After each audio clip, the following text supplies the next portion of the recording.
차가운 겨울비가 서울 관악구 신림동의 낡은 빌라 옥탑방 창문을 사정없이 때렸다.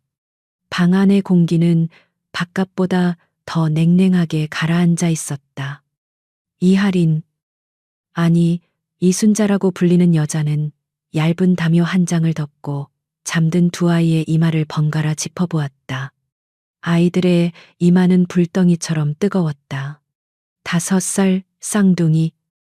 한결이와 유리의 가쁜 숨소리가 곰팡 내 벤 방 안을 힘겹게 채웠다. 콜록, 콜록. 아이들은 잠을 자면서도 고통스러운 기침을 토해냈다. 순자는 마른 수건을 쥔 손을 떨었다. 수건은 아이들의 열을 식히기엔 턱없이 차가웠다. 어제 찾아간 동네 의원의 늙은 의사는 심각한 얼굴로 말했다. 폐렴입니다. 요즘 유행하는 독한 바이러스예요. 큰 병원 가서 입원해야 하는데 일단 이틀 치약이라도 먹여보고 차도가 없으면 무조건 대학병원으로 가세요. 하지만 순자에게는 대학병원이라는 단어는 다른 세상의 이야기처럼 멀게만 느껴졌다. 이틀치 약값으로 그녀의 주머니는 완전히 비어버렸다. 그리고 오늘 아이들의 상태는 조금도 나아지지 않았다. 오히려 열은 더 오르고 기침은 더 깊어졌다. 순자는 깨진 플라스틱 돼지 저금통을 내려다보았다. 며칠 전 아이들 약을 사기 위해 이미 배를 갈랐던 저금통 안에는 100원짜리 동전 몇 개가 전부였다. 식탁 위에는 쌀 한 줌과 말라 비틀어진 김치 조각이 놓여 있었다. 그녀의 유일한 수입원은 새벽 우유 배달과 저녁 식당 설거지였다. 하지만 아이들이 아픈 지난 사흘 동안 그녀는 아무 일도 나가지 못했다. 당장 오늘 먹을 쌀도 문제였지만 아이들의 약이, 항생제가 절실했다. 그때 옥탑방의 얇은 현관문이 삐걱거리며 세차게 두드려졌다. 이순자 씨 거기 있는 거 다 알아. 월세 밀린 지 벌써 2달째야. 오늘까지 돈 안 내면 당장 방 빼. 집주인의 고함 소리는 빗소리를 뚫고 아이들의 귓가에까지 날카롭게 파고들었다. 유리가 칭얼거리며 울음을 터뜨렸다. 순자는 아이를 안아 다독이며 숨을 죽인 채 문만 바라보았다. 집주인은 한참을 더 욕설을 퍼붓다가 내일 당장 짐 뺄 줄 알아라는 마지막 경고를 남기고 쿵쿵거리며 계단을 내려갔다. 순자는 눈을 감았다. 눈물이 뺨을 타고 흘렀지만 그녀는 소리내어 울지 못했다. 아이들이 깰까봐, 그리고 자신의 나약함을 들킬까봐 두려웠다. 남편이 공사장에서 사고로 세상을 떠난 지 3년. 그녀는 쌍둥이를 지키기 위해 닥치는 대로 일했다. 하지만 세상은 그녀에게 단 한순간도 따뜻한 숨을 허락하지 않았다. 절망이 그녀의 목을 조여왔다. 아이들을 이대로 잃을지도 모른다는 공포가 엄습했다. 그녀는 자리에서 일어섰다. 그리고 방구석에 세워진 낡은 자전거를 바라보았다. 그것은 남편이 죽기 전 그녀가 우유 배달이라도 편하게 하라며 중고시장에서 사다 준 유일한 유산이었다. 바퀴는 달아 무늬가 거의 사라졌고 체인에서는 삐걱거리는 소리가 났다. 하지만 그 자전거는 지난 3년간 순자의 2다리가 되어주었다.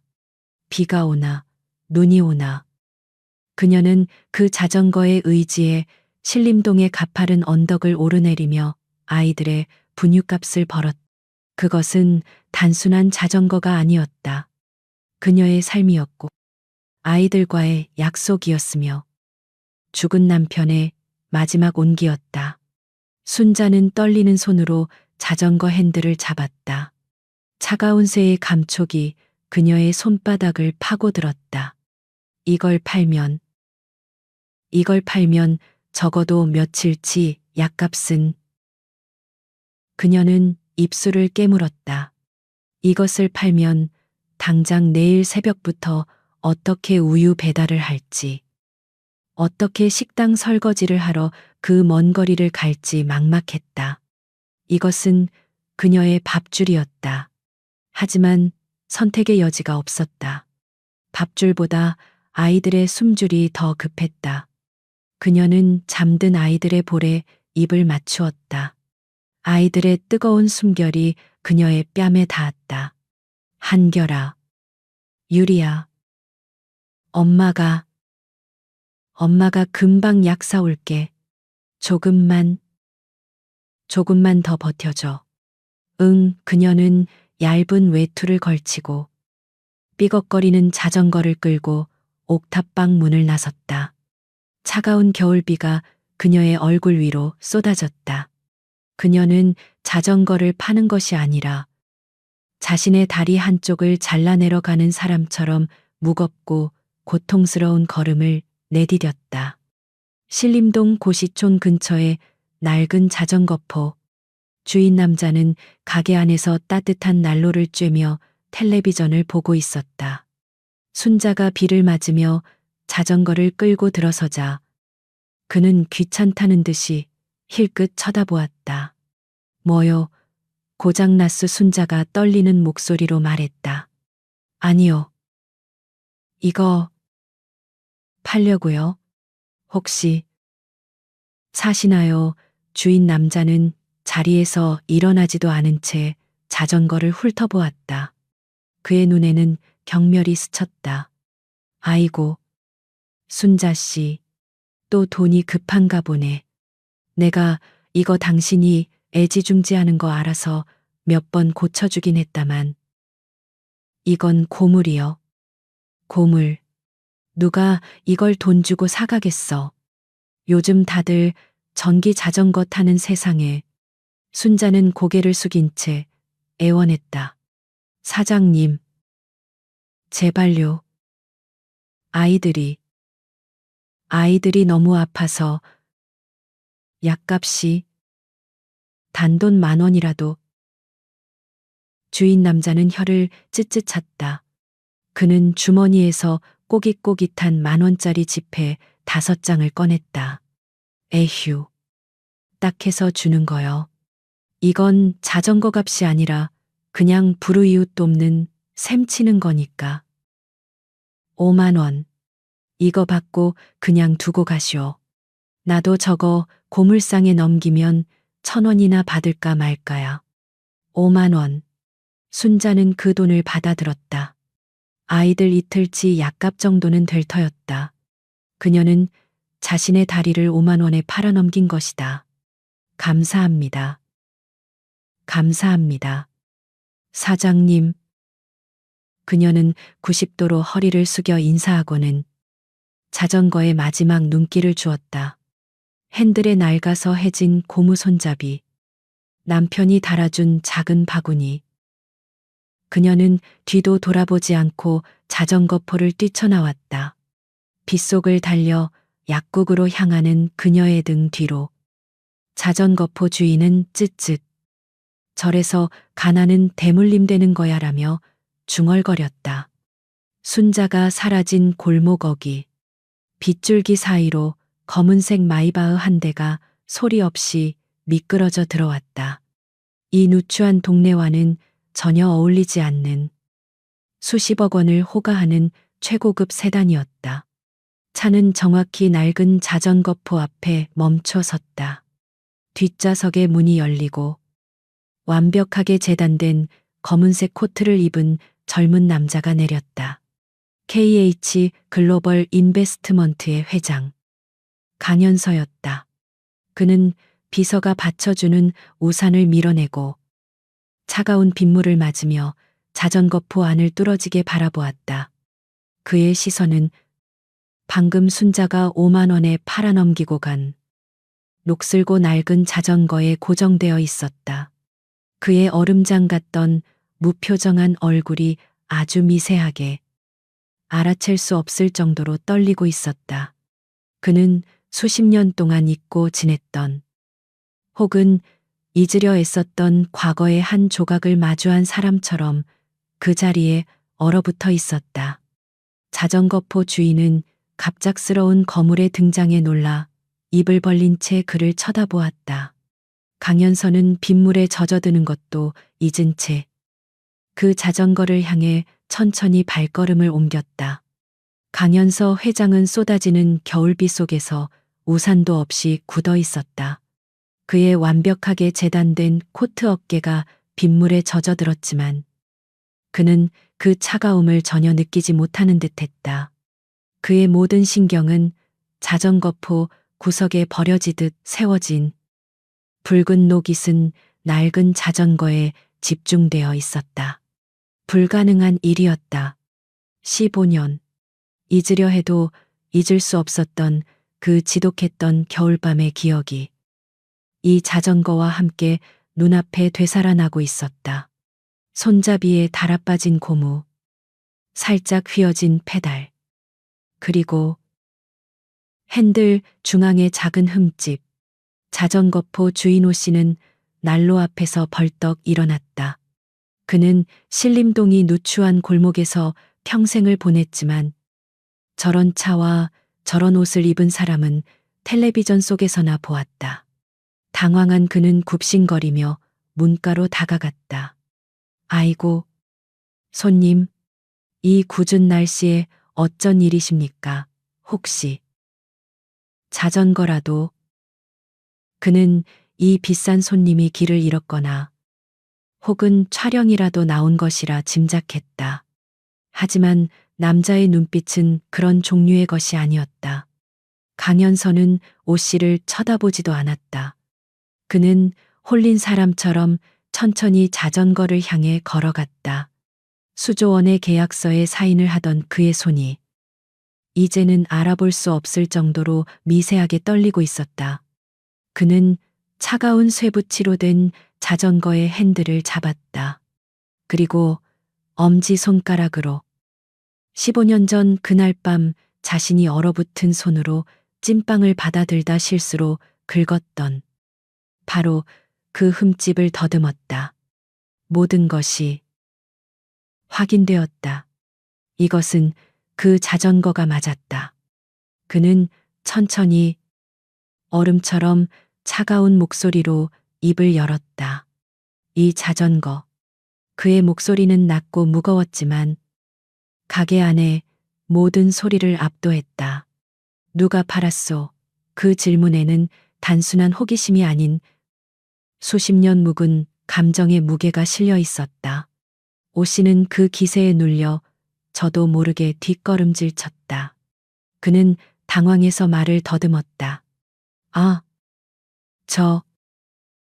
저거요 방금 전에 웬 아줌마가 저 위 옥탑방 사는 이순자라고. 허허, 참 딱한 여자지요. 애들이 둘인데 쌍둥이랬나. 둘 다 폐렴으로 죽어간다나 뭐라나. 이순자. 그 이름은 강연서에게 아무런 의미가 없었다. 하지만 옥탑방, 쌍둥이, 폐렴, 그 단어들이 그의 심장을 찔렀다. 15년 전 자신을 살렸던 그 여자의 얼굴은 기억하지만 이름은 몰랐다. 그런데 방금 그 자전거를 5만 원에 팔고 간 여자가 자신을 살린 그 은인이라는 말인가. 그리고 그녀가 아이들의 약값을 위해 마지막 다리마저 팔아버린 채 지금 이 순간 절망 속에 있다는 말인가. 그는 자신의 비서, 김 비서를 돌아보았다. 김 비서. 김 비서는 한치의 오차도 없이 우산을 받쳐들고 있다가 회장의 부름에 즉각 앞으로 나섰다. 그는 지갑을 꺼내며 자전거포 주인 오 씨에게 기계적인 목소리로 말했다. 사장님, 우리 회장님께서 이 자전거를 구입하시길 원하십니다. 가격을 말씀하시죠. 오 씨는 순간 눈을 빛냈다. 그는 이 절호의 기회를 놓칠 만큼 어리석지 않았다.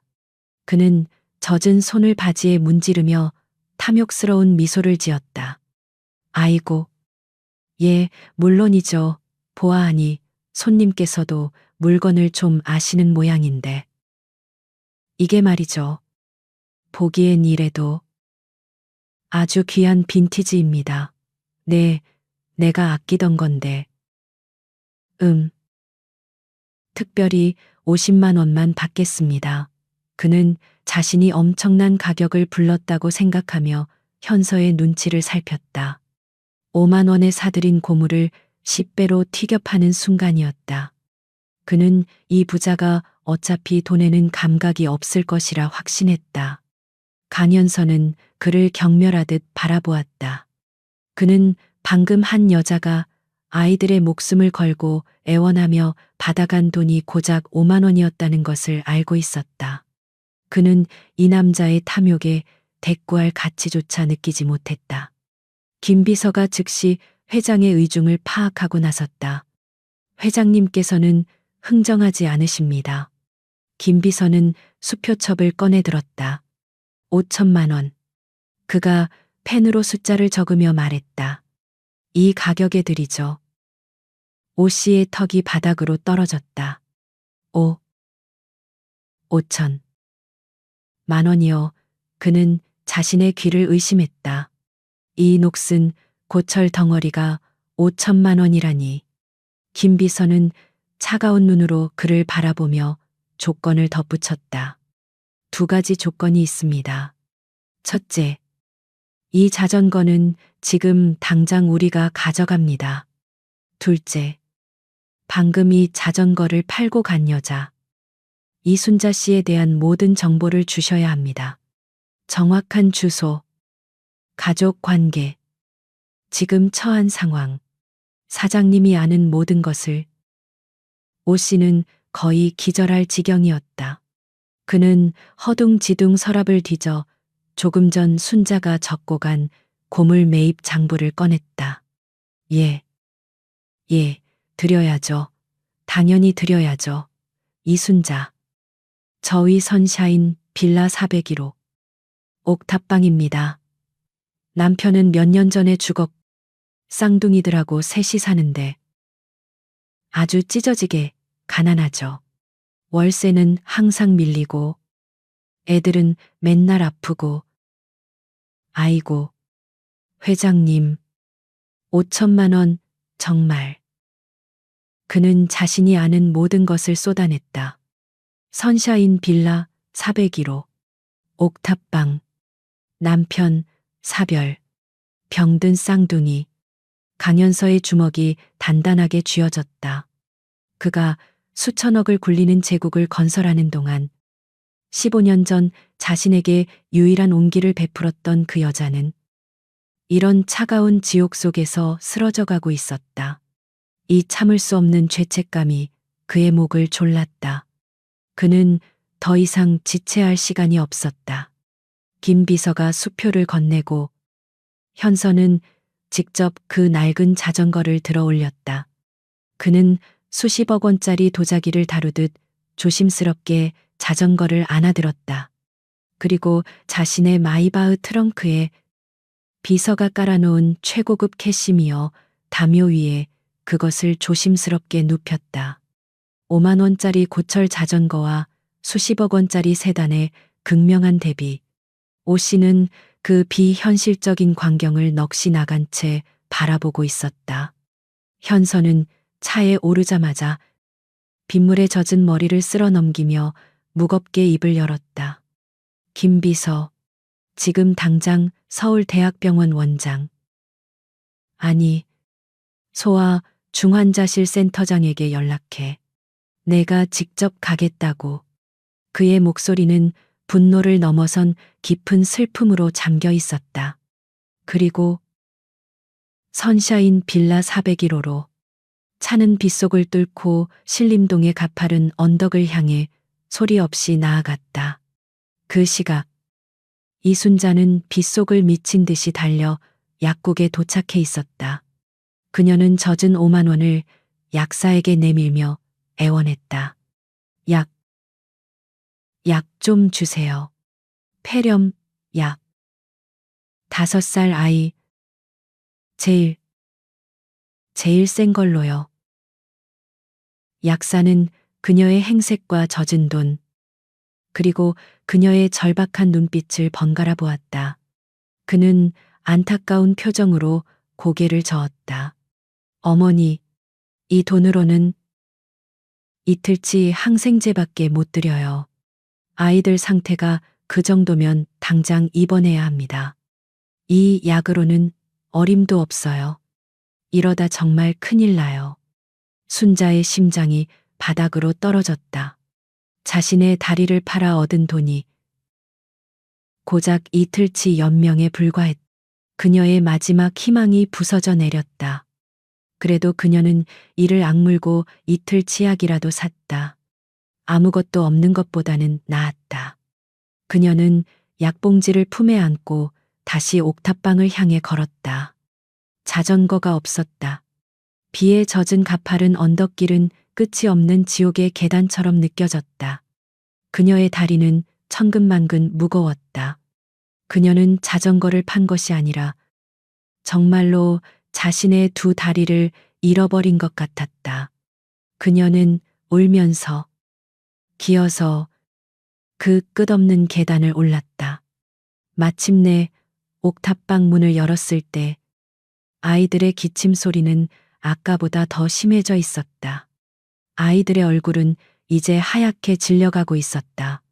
순자는 그 자리에 무너지듯 주저앉았다. 절망, 완전한 절망이었다. 그녀는 마지막 남은 것을 팔았지만 그것으로도 아이들을 구할 수 없었다. 그녀가 떨리는 손으로 약봉지를 뜯어 물에 개려던 바로 그 순간이었다. 쿵, 쿵, 쿵. 계단을 올라오는 발소리가 들렸다. 집주인의 발소리가 아니었다. 훨씬 더 무겁고 빠르고 단호한 발소리. 그리고 문이 두드려졌다. 분노에 찬 두드림이 아닌 그녀의 운명을 결정지을 듯한 깊고 조용한 노크 소리였다. 쿵, 쿵, 쿵. 옥탑방의 얇은 합판문을 두드리는 소리는 이순자의 마지막 남은 심장까지 얼어붙게 만들었다. 집주인, 그가 틀림없었다. 내일 당장 짐을 빼라던 그의 목소리가 귓가에 다시 울렸다. 그녀는 아이들을 끌어안고 숨을 죽였다. 제발, 제발 그냥 돌아가 주세요. 아이들이 아파요. 하지만 노크 소리는 멈추지 않았다. 오히려 더 단호하고 재촉하지 않지만 물러서지도 않을 듯한 기세로 이어졌다. 쿵, 쿵. 순자는 더 이상 버틸 수 없었다. 그녀는 떨리는 다리로 일어나 아이들을 등 뒤에 숨긴 채 문으로 다가갔다. 어차피 내일 쫓겨날 목숨. 지금 무릎이라도 꿇고 사정해야 했다. 누구세요? 그녀가 모기만 한 목소리로 물었다. 문 밖에서는 대답 대신 묵직한 침묵이 흘렀다. 순자는 망설이다가 덜덜 떨리는 손으로 문고리를 돌렸다. 문이 삐걱 하고 열렸다. 그리고 그녀는 그 자리에 얼어붙었다. 문 밖에는 집주인 아저씨가 서 있지 않았다. 대신 이 차가운 옥탑방 복도와는 도저히 어울리지 않는 완벽한 검은색 코트를 입은 낯선 남자가 서 있었다. 그의 뒤에는 비서로 보이는 또 다른 남자가 검은 우산을 받쳐 들고 있었다. 남자는 비를 맞지 않았음에도 불구하고 그 존재감만으로도 주변의 모든 빗줄기를 얼려버릴 듯 차가웠다. 그는 키가 컸고 잡지에서나 볼 법한 비현실적인 용모를 지니고 있었다. 하지만 순자가 주목한 것은 그의 외모가 아니었다. 그의 눈빛이었다. 그는 순자를 아주 오랫동안 잃어버렸던 것을 찾은 사람처럼 혹은 믿을 수 없는 것을 목격한 사람처럼 꿰뚫어지게 바라보고 있었다. 순자는 겁에 질려 뒷걸음질 쳤다. 저 잘못, 잘못 찾아오셨어요. 여기는 그녀는 그가 사채업자일지도 모른다고 생각했다. 죽은 남편이 혹시. 하지만 남자는 그녀의 말을 듣고 있지 않았다. 강연서의 시간은 15년 전으로 거슬러 올라가고 있었다. 그의 눈에 비친 것은 빛과 절망에 찌든 지금의 이순자가 아니었다. 그의 기억은 15년 전, 지독하게 추웠던 영등포의 어느 골목길로 날아갔다. 17살의 강연서. 그는 고아였고 그를 잠시 맡아주던 먼 친척 집에서 매일같이 맞고 굶주리다 도망친 참이었다. 이틀을 꼬박 굶은 그는 눈발이 휘날리던 그 골목길 구석에서 아사 직전의 상태로 쓰러져 있었다. 온몸의 감각이 사라지고 이대로 죽는구나 생각하던 그 순간 끼익 하고 낡은 자전거가 멈추는 소리가 들렸다. 그의 흐릿한 시야 속으로 털모자를 눌러쓴 한 젊은 여자가 들어왔다. 그녀도 자신만큼이나 가난해 보였다. 그녀는 새벽 신문 배달을 막 마친 듯 꽁꽁언 손을 입김으로 불고 있었다. 그녀는 쓰러진 현서를 망설이며 바라보았다. 그녀의 자전거 바구니에는 그녀가 자신을 위해 샀을 것이 분명한 김이 모락모락 나는 찐빵 한 개가 들어 있었다. 그녀는 잠시 망설였다. 그것은 그녀의 유일한 아침 식사였을 것이다.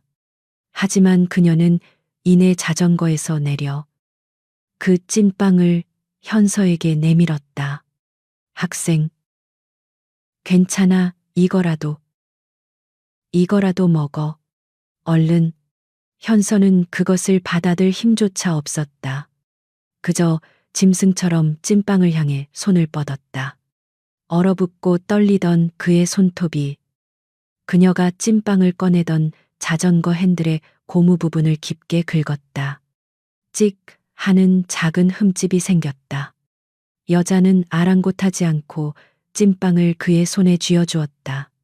그리고는 자신이 마시려던 따뜻한 우유 한 팩까지 그의 품에 안겨주었다. 꼭 살아남아야 해. 그녀는 이름도 묻지 않고 다시 자전거를 타고 어둠 속으로 사라졌다. 현서는 그 찐빵을 먹으며 울었다. 그날 밤, 그 찐빵은 단순한 음식이 아니었다. 그것은 그가 세상으로부터 받은 최초의 그리고 유일한 온기였다. 그는 그 찐빵의 온기와 자신을 내려다보던 그 여자의 깊고 슬픈 눈빛과 자전거 핸들에 남겼던 그 흉터를 결코 잊지 못했다. 그는 그날 밤 살아남았고 그 온기를 동력 삼아 지옥 같은 세상을 버텨냈다. 그리고 그는 대한민국에서 가장 냉혹하고 성공한 괴물이 되었다. 이제 15년 만에 그가 그토록 찾아 헤맸던 그 눈빛이 절망에 찌든 한 여자의 얼굴이 되어 그의 눈앞에 있었다.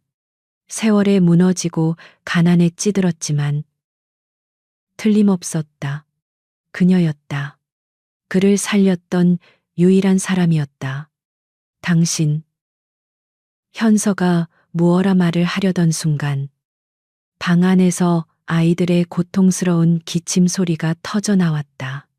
콜록콜록, 컥.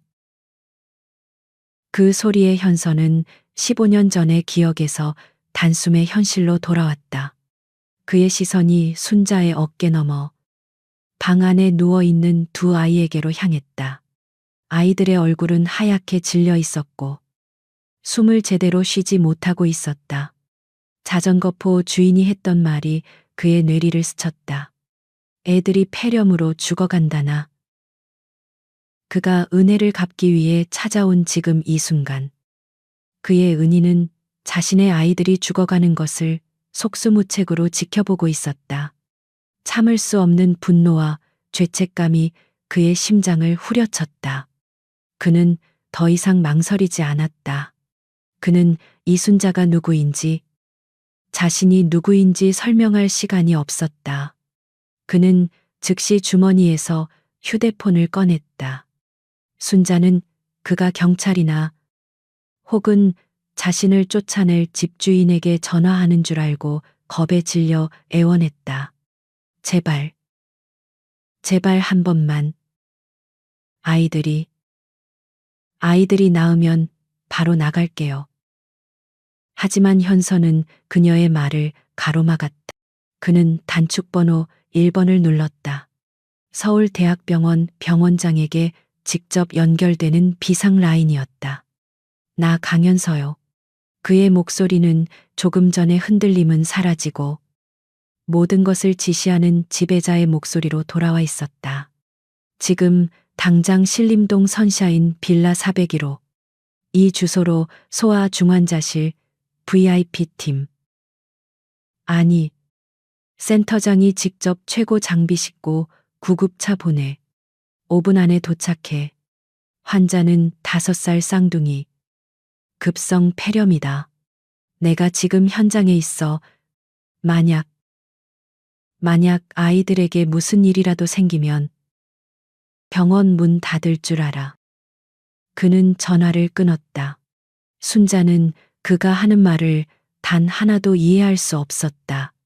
서울대학병원 VIP팀 병원 문을 닫아 이 남자는 대체 누구인가? 꿈을 꾸고 있는 것인가? 그녀는 자신이 5만 원의 다리를 팔아넘긴 그 짧은 순간에 세상이 뒤집히기라도 한 것 같았다. 현서는 얼어붙은 순자를 바라보며 처음으로 그녀에게 말을 건넸다. 그 목소리에는 15년 묵은 빚의 무게가 실려 있었다. 늦어서 미안합니다. 어머니. 그는 그녀를 어머니라고 불렀다. 순자가 네. 라고 되물으며 혼란스러워하는 바로 그 순간. 멀리서 하지만 아주 빠르게 사이렌 소리가 들려오기 시작했다. 5분. 그가 말한 5분이 채 되지 않은 시간이었다. 옥탑방의 좁은 골목길이 순식간에 구급차의 붉고 푸른 경광등으로 가득 찼다. 문 밖으로 하얀 가운을 입은 의사들과 응급 구조대원들이 산소통과 의료 장비를 들고 뛰어 올라오고 있었다.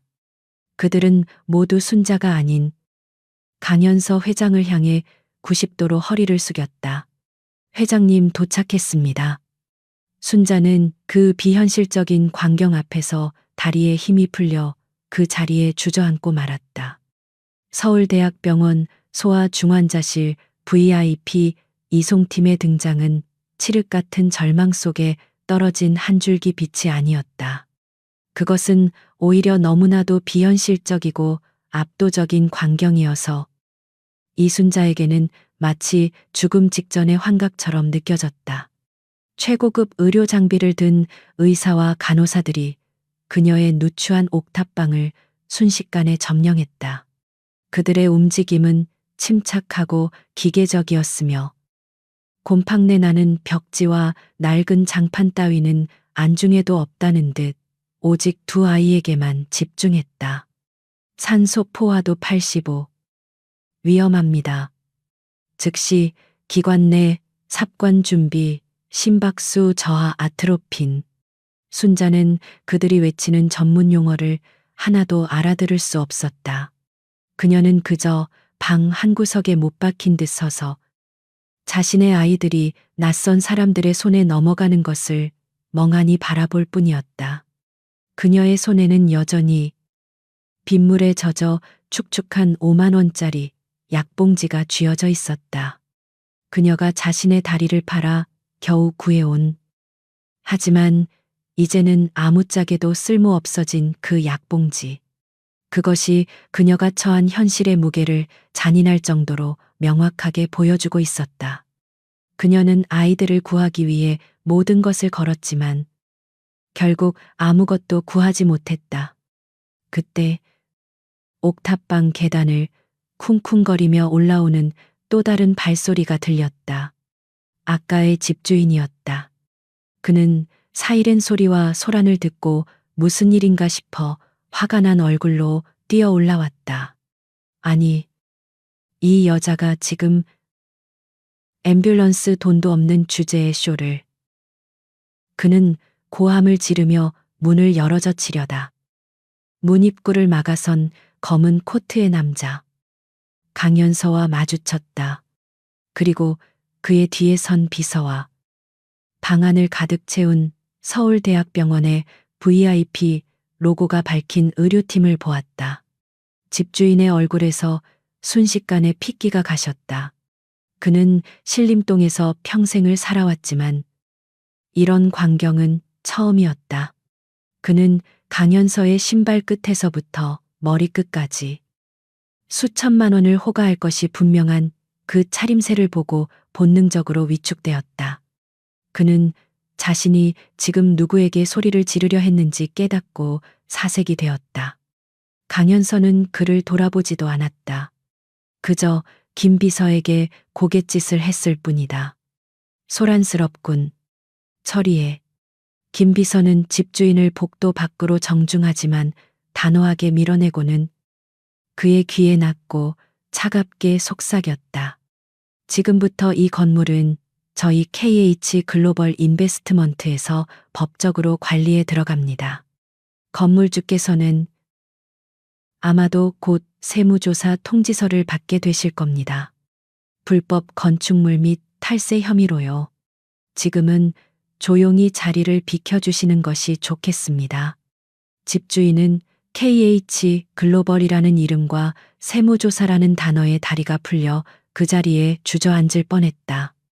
그는 감히 한마디도 대꾸하지 못하고 엉거주춤 계단을 내려갔다.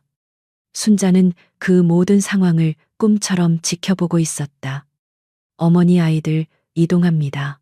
보호자분도 같이 가셔야 합니다. 의사의 다급한 외침이 순자의 넋을 되돌려 놓았다.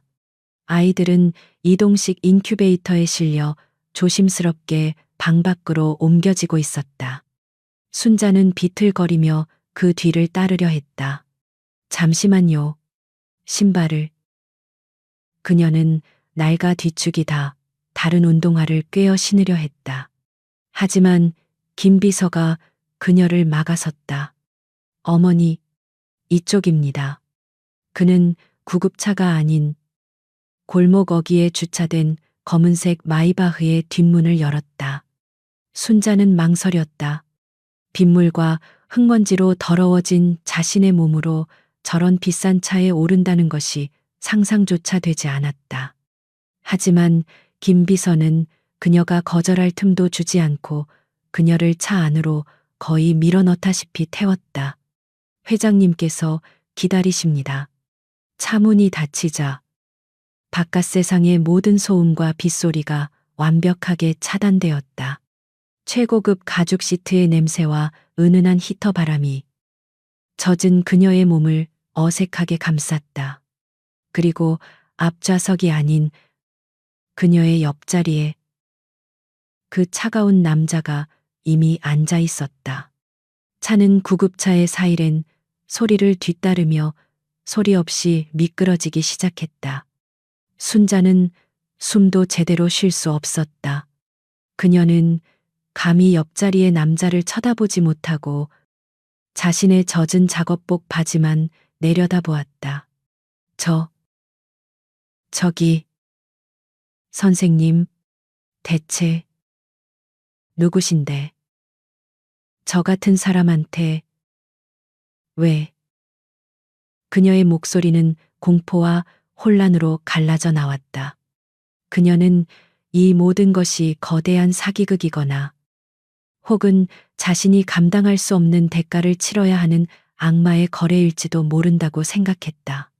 강연서는 창밖을 바라보고 있었다.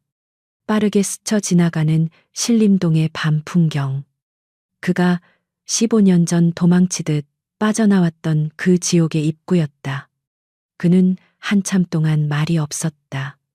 차 안의 침묵은 가죽 냄새와 순자의 절박한 숨소리로만 채워졌다.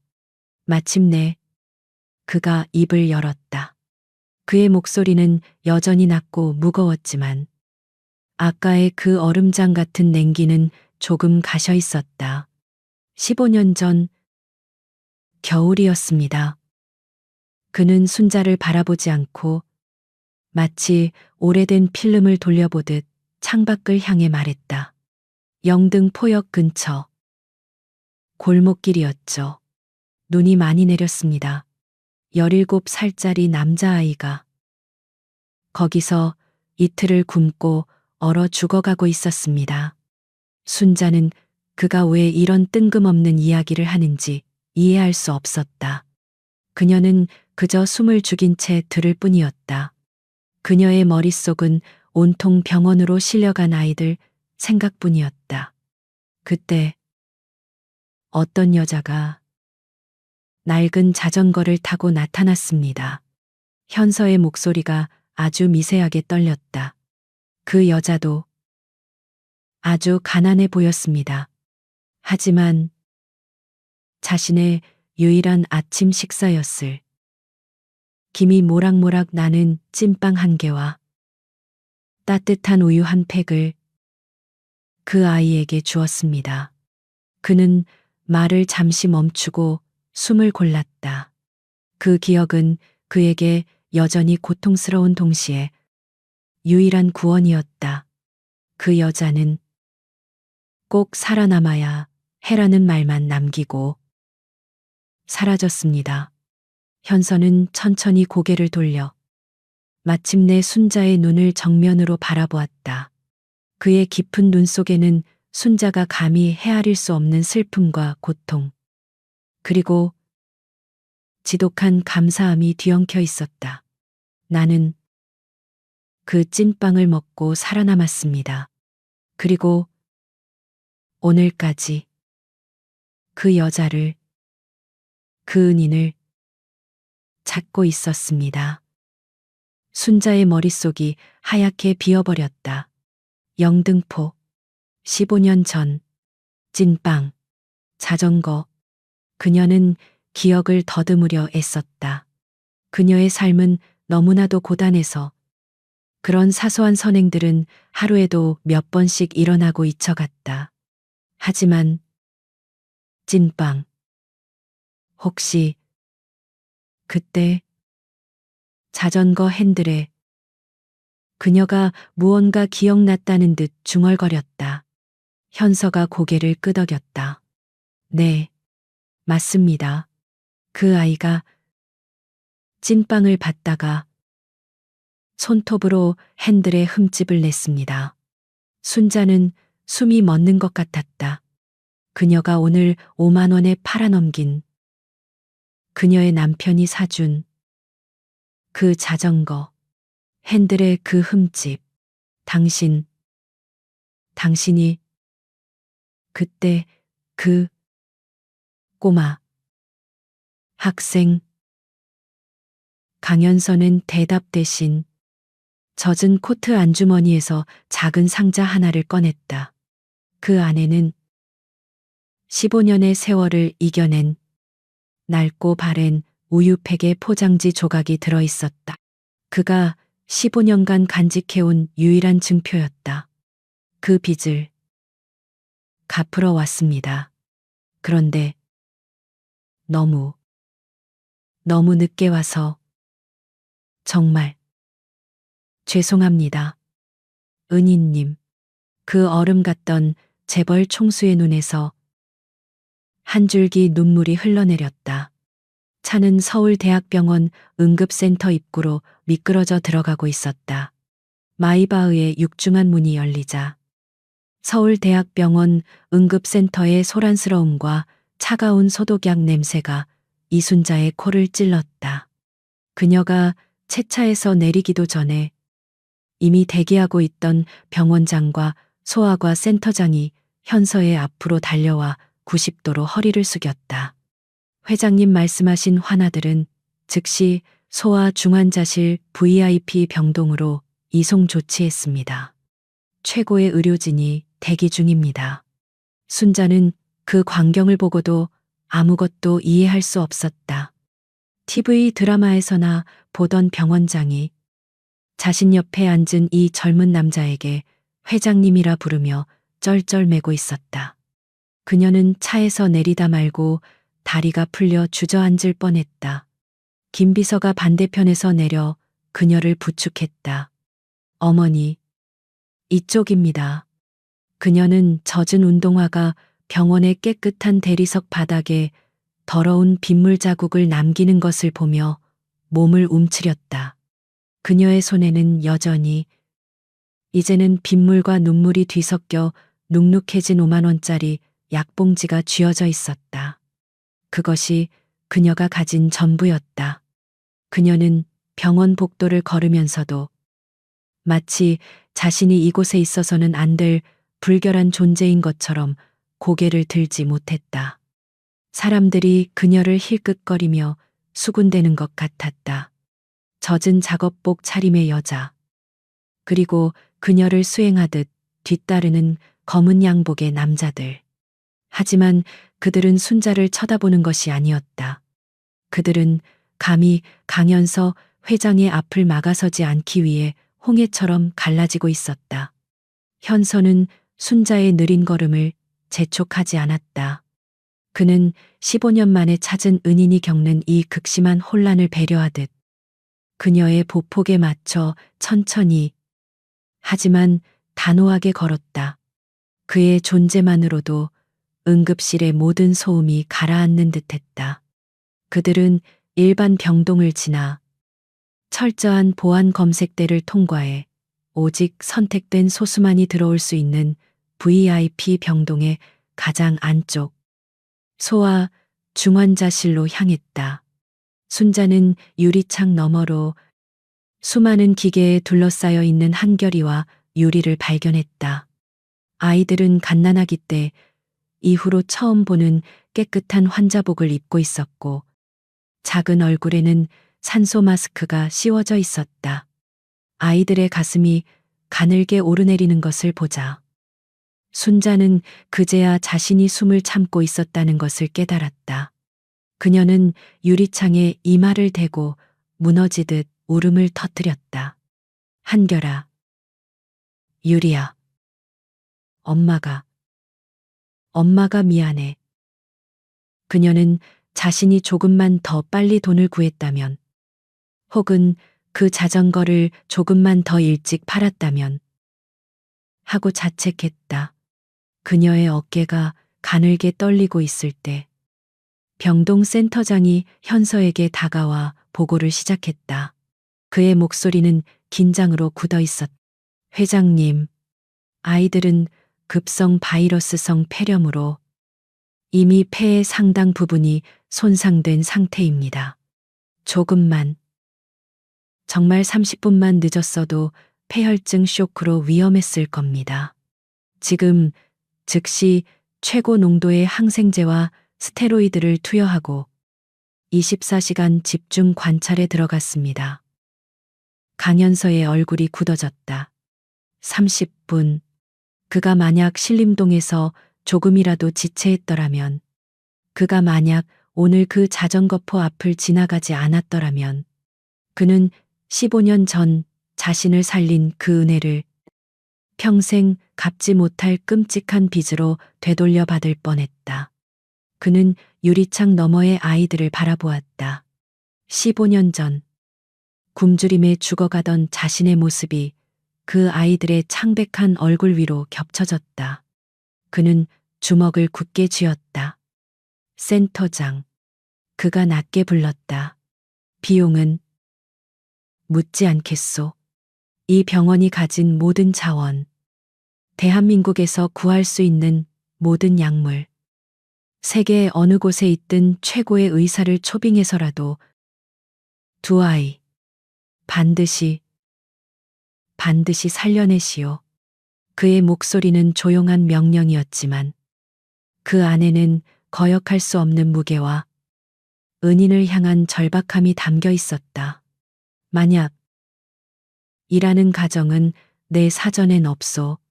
결과로만 보고하시오. 센터장은 마른 침을 삼키며 다시 한번 90도로 허리를 숙였다. 명심하겠습니다.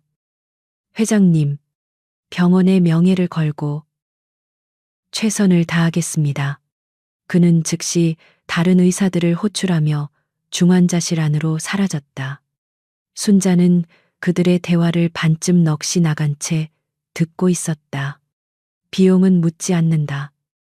세계 최고의 의사. 이 모든 것이 자신과는 상관없는 다른 세상의 이야기였다. 그녀는 그저 아이들이 무사하기만을 바랄 뿐이었다. 강연서는 그런 순자에게 다가갔다. 그는 그녀가 여전히 손에 꽉 쥐고 있는 젖은 약봉지를 내려다보았다. 그녀의 마지막 희망이자 절망이었던 그 5만 원짜리 약봉지. 그는 말없이 자신의 코트 안주머니에서 손수건이 아닌 카드키 한 장을 꺼냈다. 어머니, 그가 불렀다. 순자가 눈물 젖은 얼굴로 그를 바라보았다. 아이들은 당분간 여기서 집중 치료를 받아야 합니다. 그가 카드키를 순자의 손에 쥐어주었다. 그녀의 손에 쥐어져 있던 눅눅한 약봉지가 힘없이 바닥으로 떨어졌다. 이건 이 병동 바로 옆에 있는 보호자 전용 스위트룸 키입니다. 아이들 곁에서 편히 쉬셔야 합니다.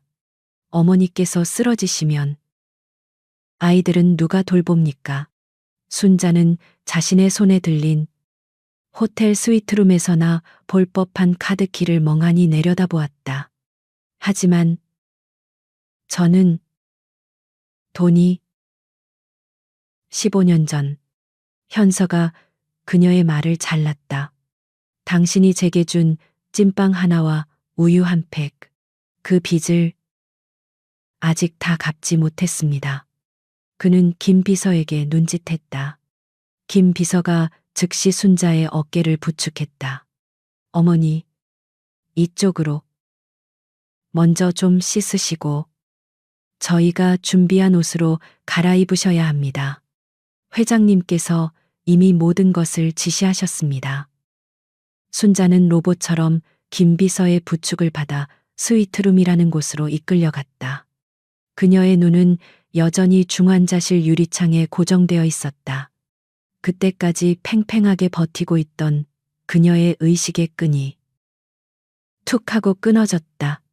아이들이 안전하다는 안도감, 이 비현실적인 상황에 대한 충격, 그리고 지난 며칠간 한숨도 자지 못했던 극도의 피로감, 이 모든 것이 한꺼번에 몰려왔다. 그녀는 김비서의 팔에 기댄 채 그대로 복도에 쓰러지듯 정신을 잃었다. 강연서는 쓰러지는 그녀를 보고 놀라 처음으로 자신의 냉정한 가면을 벗어던진 채 그녀를 향해 달려왔다. 어머니, 이순자의 의식은 차갑고 축축한 옥탑방 바닥이 아닌 구름 위에 떠 있는 듯한 푹신한 감각 속으로 천천히 떠올랐다. 코를 찌르던 곰팡내와 빗물의 비린내가 사라진 자리에는 깨끗하게 소독된 린넨의 냄새와 은은하고 값비싼 방향제 향기가 맴돌았다. 그녀는 실눈을 떴다. 눈에 들어온 것은 얼룩덜룩한 천장이 아니라 눈이 부실 정도로 하얗고 높은 간접 조명이 부드럽게 비추는 낯선 천장이었다. 여기는 어디지? 한결이와 유리는 그녀는 용수철처럼 상체를 일으키려 했지만 며칠간의 피로와 굶주림 그리고 극도의 긴장이 한꺼번에 풀린 몸은 솜처럼 무거웠다. 그때 그녀는 자신의 몸이 젖은 작업복이 아닌 부드럽고 따뜻한 면 잠옷으로 갈아입혀져 있음을 깨달았다.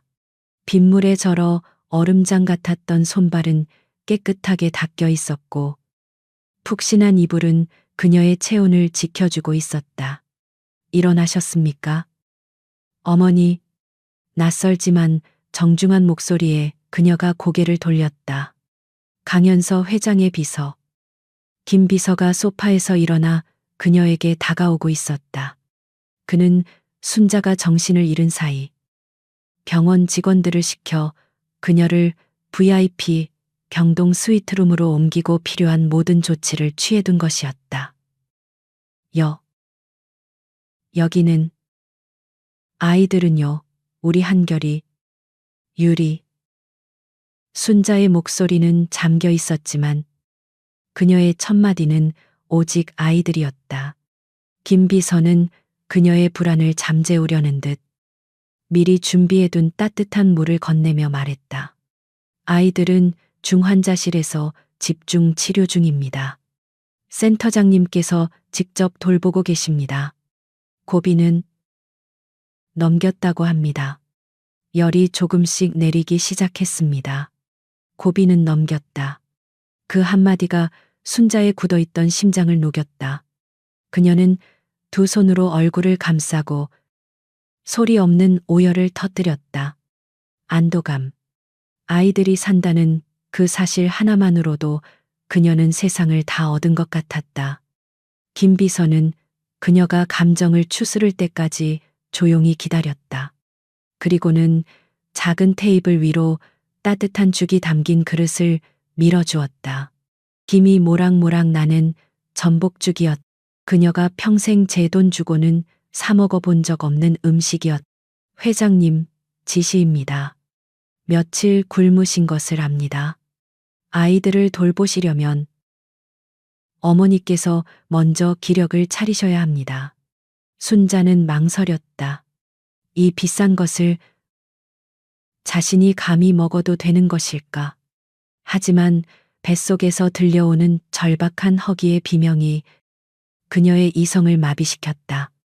그녀는 떨리는 손으로 숟가락을 들었다. 따뜻하고 고소한 죽이 목구멍을 타고 넘어가는 순간 순자는 비로소 자신이 살아있음을, 그리고 이 모든 것이 꿈이 아님을 실감했다. 그녀는 허겁지겁 하지만 소리내지 않으려 애쓰며 죽을 삼켰다. 한 숟갈, 한 숟갈. 위장이 채워질수록 지난 며칠간의 절망이 조금씩 밀려나고 대신 이 비현실적인 상황에 대한 혼란과 두려움이 차오르기 시작했다. 대체 그 청년은 누구일까? 15년 전 찐빵 하나. 그것이 이 모든 것을 받을 이유가 될 수 있을까? 그때 스위트룸 문이 조용히 열리고 강연서가 들어왔다. 그는 빗물에 젖었던 무거운 코트 대신 단순하지만 고급스러운 캐시미어 스웨터 차림이었다. 차갑고 냉철했던 회장님의 모습은 조금 옅어지고 15년 전의 그늘이 언뜻 비치는 상처받기 쉬워 보이는 젊은 남자의 얼굴이 드러났다. 그는 순자가 죽을 다 비운 것을 보고는 말없이 김비서에게 눈짓했다. 김비서는 빈 그릇을 들고 조용히 방을 나갔다. 방 안에는 다시 두 사람의 어색한 침묵만이 남았다. 순자는 자신이 앉은 침대 시트를 움켜쥐었다. 그녀는 이 남자에게 무슨 말을 해야 할지 몰랐다. 고맙다고 해야 할까? 하지만 그 감사는 너무나도 무거웠다. 그녀는 침대에서 내려와 차가운 바닥에 무릎을 꿇으려 했다. 회장님, 저는 그녀는 바닥에 머리를 조아리려 했다. 이 은혜를 어떻게 갚아야 할지, 아니, 갚을 수는 있는 것인지조차 알 수 없었다. 일어나십시오. 어머니, 현서가 그녀보다 더 고통스러운 목소리로 말했다. 그는 순자가 무릎을 꿇기 전에 그녀의 팔을 붙잡아 일으켰다. 그의 손은 따뜻했지만 힘없이 떨리고 있었다. 무릎을 꿇어야 할 사람은 어머님이 아니라 접니다. 그는 그녀를 다시 침대에 조심스럽게 앉혔다. 그는 그녀의 맞은편 의자에 앉아 오랫동안 망설이던 이야기를 꺼냈다. 어머님께는 그저 찐빵 하나였을지 모릅니다. 그의 목소리는 낮게 잠겨 있었다. 하지만 그날 저는 세상에게 버림받았습니다. 태어나서 단 한 번도 따뜻한 밥 한 끼, 다정한 눈빛 한 번 받아본 적이 없었습니다. 저를 잠시 맡아주던 친척은 저를 짐승처럼 때렸고, 저는 그저 이 지옥 같은 세상에서 사라져버리고 싶었습니다. 그는 15년 전 그 골목길에서 쓰러졌을 때의 절망을 회상했다. 저는 그저 굶어 죽어가고 있었던 게 아닙니다. 저는 제 영혼이 이미 죽어가고 있었습니다. 그는 눈을 감았다. 순자가 내밀었던 그 따뜻한 찐빵의 온기가 15년의 세월을 뛰어넘어 다시 느껴지는 듯했다. 어머님이 제게 주신 것은 찐빵이 아니었습니다. 그것은 너도 살아도 된다는 세상의 첫 번째 허락이었습니다. 너도 따뜻함을 받을 자격이 있다는 구원이었습니다. 그는 눈을 떴다. 그의 눈은 다시 붉게 충혈되어 있었다. 그 찐빵이 없었다면 저는 그날 밤 얼어 죽었거나 혹은 살아남았더라도 지금의 저처럼 사람의 온기를 믿지 못하는 괴물이 되어 있었을 겁니다. 순자는 숨을 죽인 채 그의 고백을 들었다. 그녀는 자신이 무심코 던진 작은 온기 하나가 한 소년의 일생을 이토록이나 지탱해 왔다는 사실을 믿을 수 없었다. 어머님은 제게 밥이 아니라 제 목숨을, 제 남은 인생 전부를 주신 겁니다. 그런데 저는 그런 은인을 이런 차가운 옥탑방에서 아이들이 죽어가는 것도 모른 채 15년이나 그는 말을 잇지 못하고 입술을 깨물었다. 그에게는 5천만 원짜리 자전거도 수억 원의 병원비도 그 찐빵 하나의 가치에 비하면 먼지처럼 하찮은 것이었다. 저는 순자는 뭐라고 말해야 할지 몰라 그저 눈물만 흘렸다. 그때 간호사가 조용히 들어와 김 비서에게 서류철 하나를 건네고 나갔다. 김 비서가 현서에게 다가와 서류를 내밀었다. 회장님, 아이들의 중간 정산서입니다. 특수 약물 비용 때문에 순자는 무심코 그 서류에 적힌 숫자를 보았다. R, 산, 링. 뒤에 붙은 0의 개수를 그녀는 다 셀 수도 없었다. 수억 원. 그녀가 평생 만져볼 수도 없는 돈. 그녀의 옥탑방 보증금의 수백 배에 달하는 금액이었다. 순자의 얼굴이 다시 하얗게 질렸다. 이 돈은 그녀는 숨이 막혀왔다. 아이들을 살렸다는 기쁨도 잠시. 그녀는 자신이 감당할 수 없는 빚의 구렁텅이로 빠졌다는 공포에 휩싸였다. 자신은 평생, 아니, 다음 생애까지 일해도 이 돈을 갚을 수 없었다. 회장님, 저는 이 돈을, 그녀는 자신이 이 남자의 노예라도 되어야 하는 것인지 절망했다. 강현서는 그 숫자를 쳐다보지도 않았다.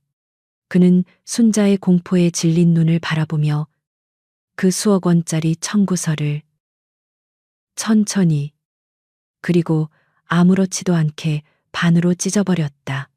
찢. 종이가 찢어지는 소리가 순자의 귀에는 천둥처럼 들렸다. 현서는 그 찢어진 종이를 옆에 쓰레기통에 버렸다. 어머님, 그가 말했다.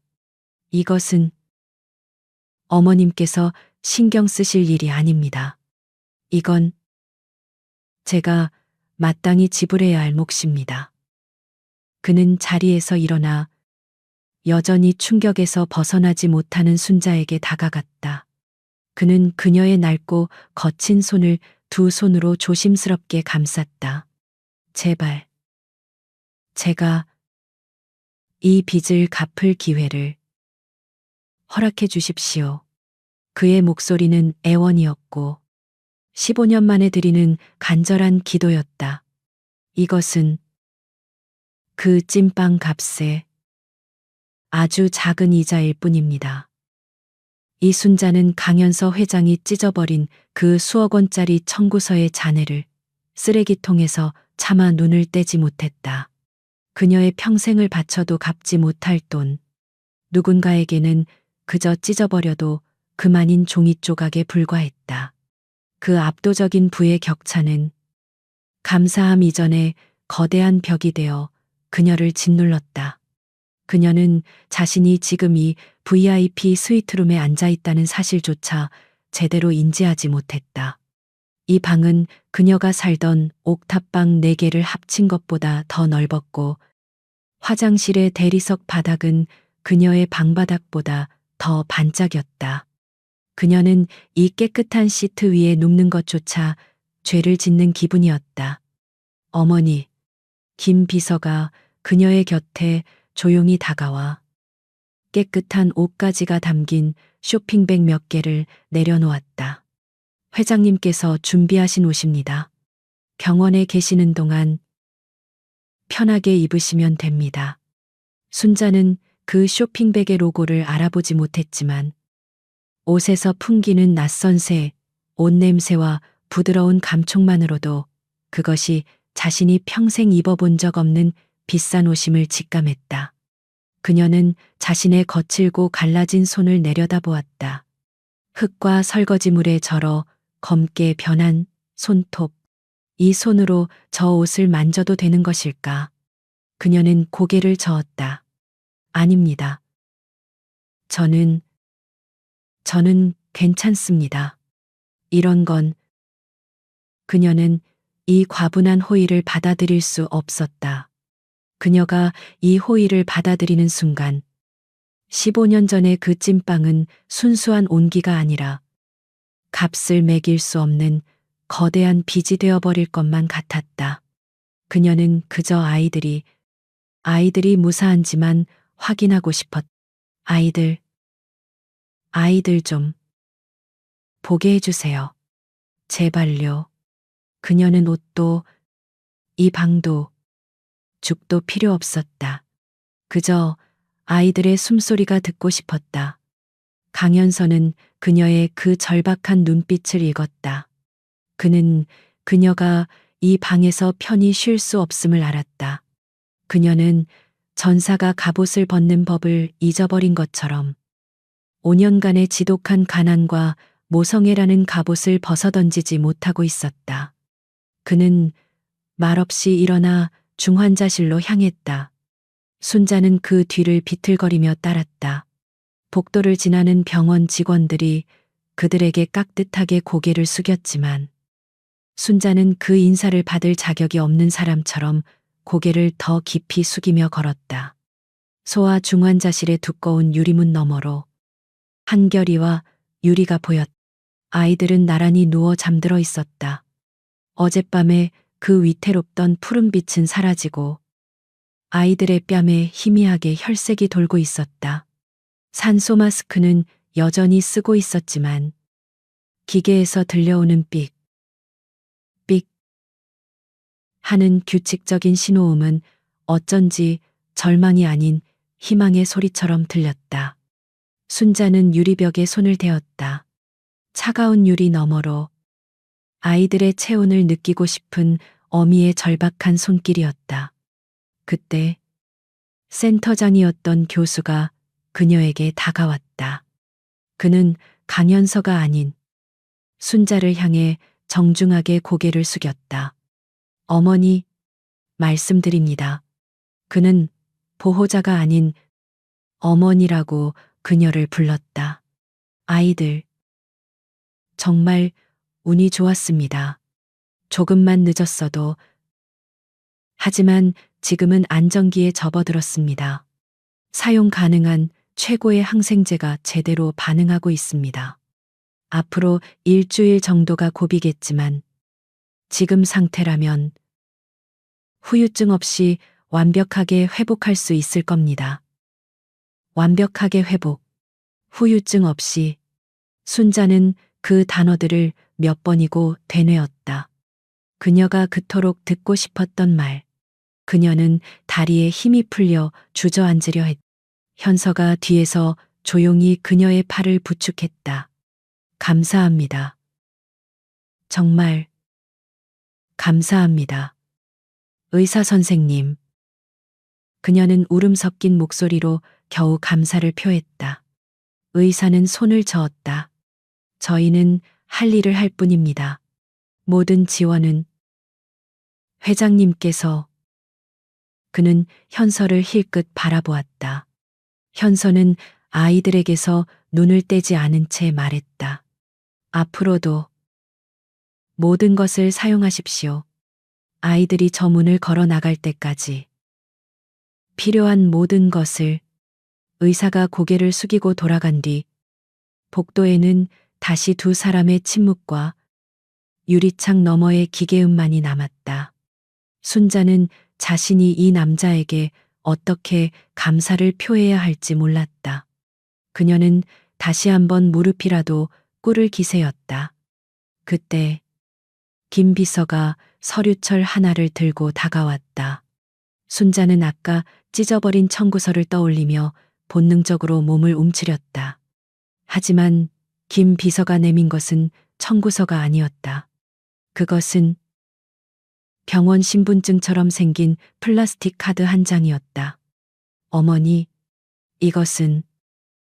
순자는 어리둥절한 표정으로 그 카드를 받아들었다. 이것은 저희 KH 재단에서 발급하는 KH 패밀리 케어 카드입니다. 김 비서가 기계적인 목소리로 설명했다.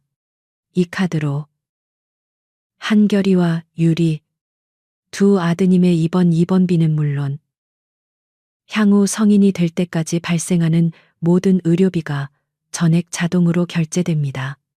정기 검진, 예방접종, 그 어떤 질병이라도 한도 없이 지원됩니다. 순자는 자신의 귀를 의심했다. 성인이 될 때까지 모든 의료비 한도 없이. 그녀는 5만 원짜리 약봉지를 쥐고 절망하던 불과 몇 시간 전에 자신을 떠올렸다. 이것은 구원이 아니었다. 이것은 천지개벽이었다. 그녀는 이 카드의 무게를 감당할 수 없었다. 회장님, 저는 이렇게까지 하실 필요는 필요합니다. 강연서가 그녀의 말을 단호하게 잘랐다. 어머님, 저는 15년 동안 빚을 갚을 날을 기다려왔습니다.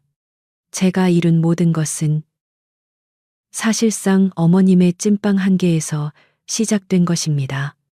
그런데 제가 15년 만에 찾은 은인에게 고작 병원비 하나로 생색을 내는 파렴치한이 되게 하지 말아 주십시오.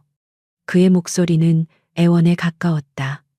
그는 그녀가 이 도움을 빚이 아닌 당연한 권리로 받아주기를 간절히 바라고 있었다.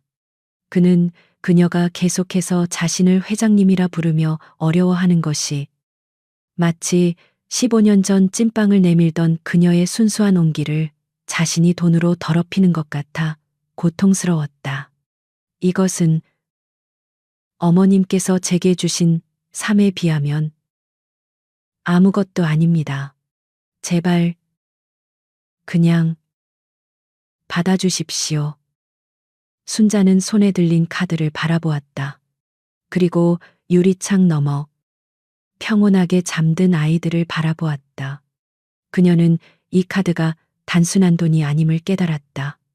그것은 15년 전 자신이 한 소년에게 주었던 살아도 된다는 허락이 15년 만에 부메랑이 되어 자신의 아이들에게 살아나라는 축복으로 돌아온 것임을.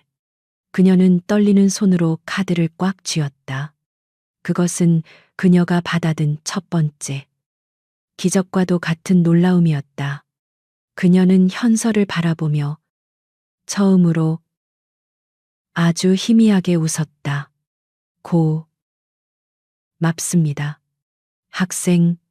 그녀는 그를 회장님이 아닌 학생이라 불렀다. 기적이 일상처럼 스며드는 데는 그리 오랜 시간이 걸리지 않았다. 일주일.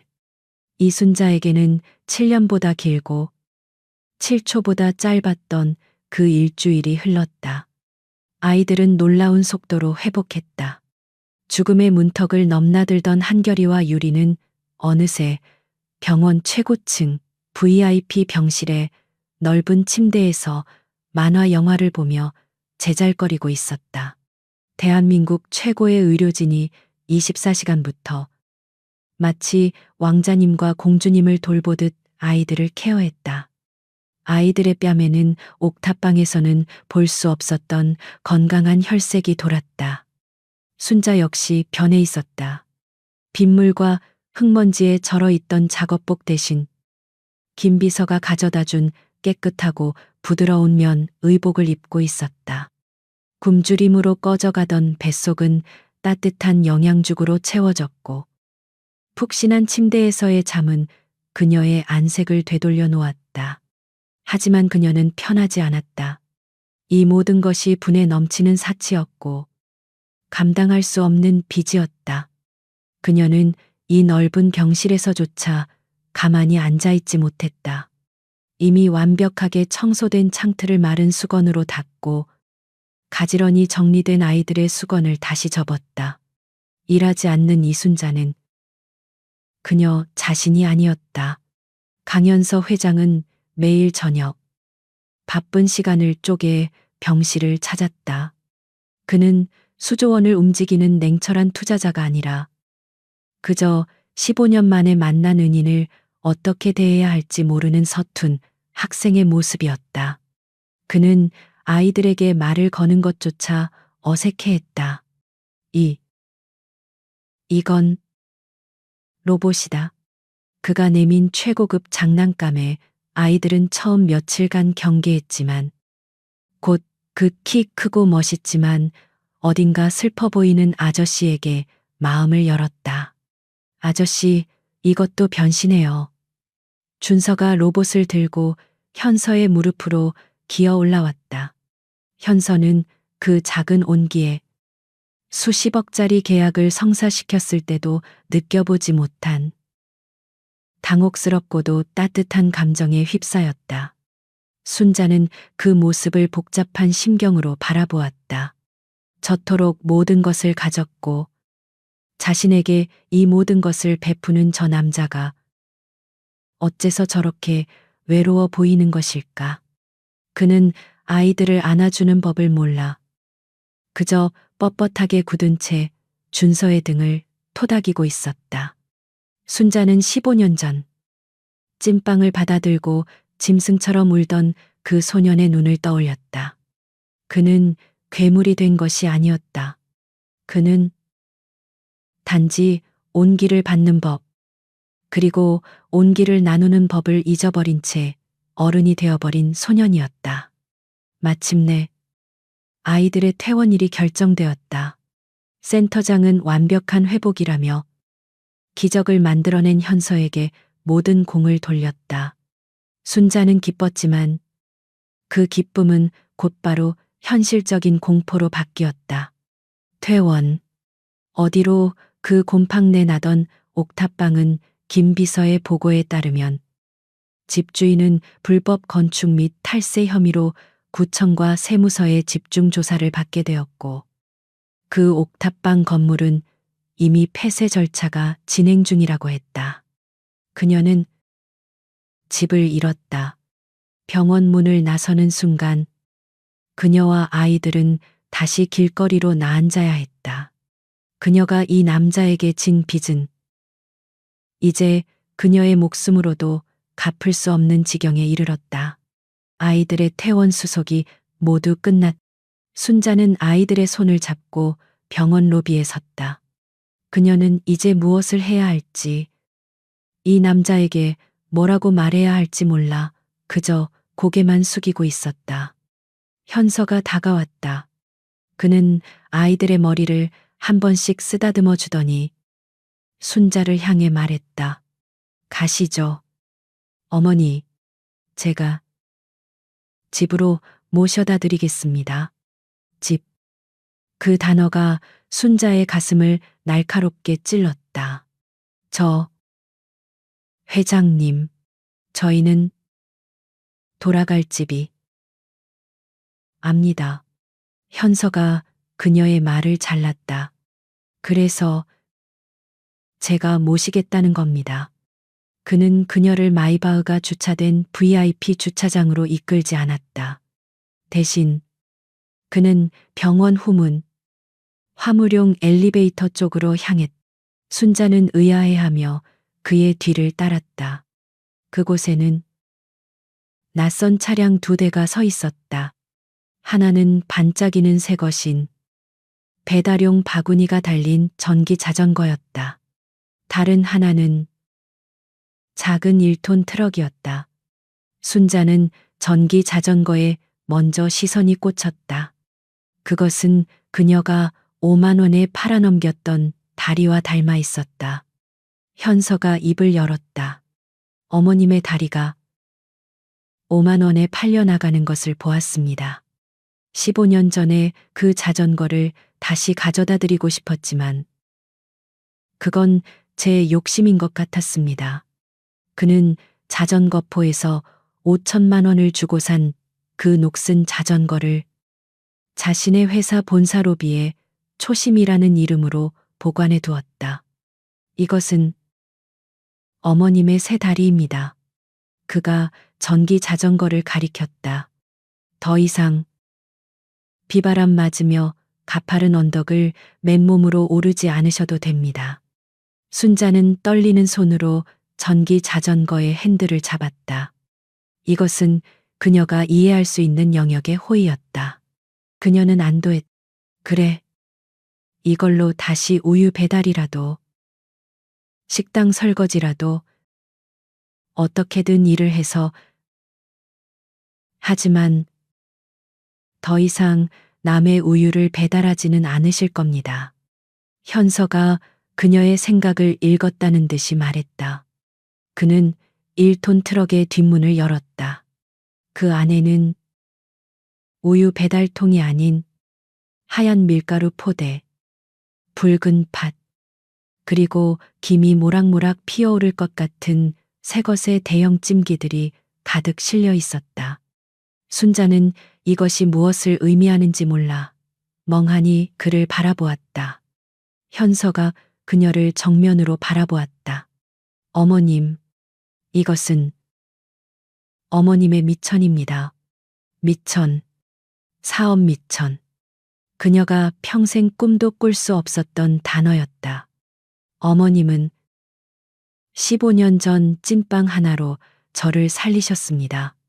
저는 어머님의 그 온기가 저 하나에게만 머무는 것이 너무나도 안타까웠습니다. 그의 목소리는 진심이었다. 더 이상 남의 일을 하는 배달원이 아니라 그가 트럭에 실린 밀가루 포대를 가리키며 말했다. 어머님의 온기를 직접 사람들에게 나누어 주는 사장님이 되셔야 합니다. 사장님. 그 단어가 순자의 귀를 의심케 했다. 이순자 사장님. 이 모든 것이 제 것이라고요. 아닙니다. 현서가 단호하게 말했다. 이것은 어머님의 것이 아니라 제가 어머님께 갚아야 할 15년 묵은 찐빵 값에 아주 작은 첫 번째 할부금일 뿐입니다. 그는 그녀가 빚디라고 느끼지 않도록 철저하게 자신을 채무자의 위치에 두었다. 그는 그녀의 자존감을 돈으로 뭉개는 것이 아니라 그녀가 스스로 일어설 수 있는 자존감을 선물하고 싶었다. 순자는 더 이상 울지 않았다. 그녀는 자신을 사장님이라 불러주는 이 젊은 재벌 총수와 자신의 다리가 되어줄 전기 자전거, 그리고 미천이 되어줄 트럭을 번갈아 보았다. 그녀는 5년간 자신을 짓눌렀던 가난이라는 굴레가 15년 전 자신이 베푼 찐빵 하나의 온기 앞에서 부서져 내리는 것을 느꼈다. 그녀는 허리를 깊이 숙였다. 학생, 아니, 회장님, 아직 다 갚지 못했습니다. 현서가 그녀의 인사를 막아섰다. 그는 김비서가 열어준 다른 차의 문을 가리켰다. 아이들은 이미 그 차에 타 있었다. 가시죠. 사장님의 첫 번째 가게이자 어머님의 새 집으로.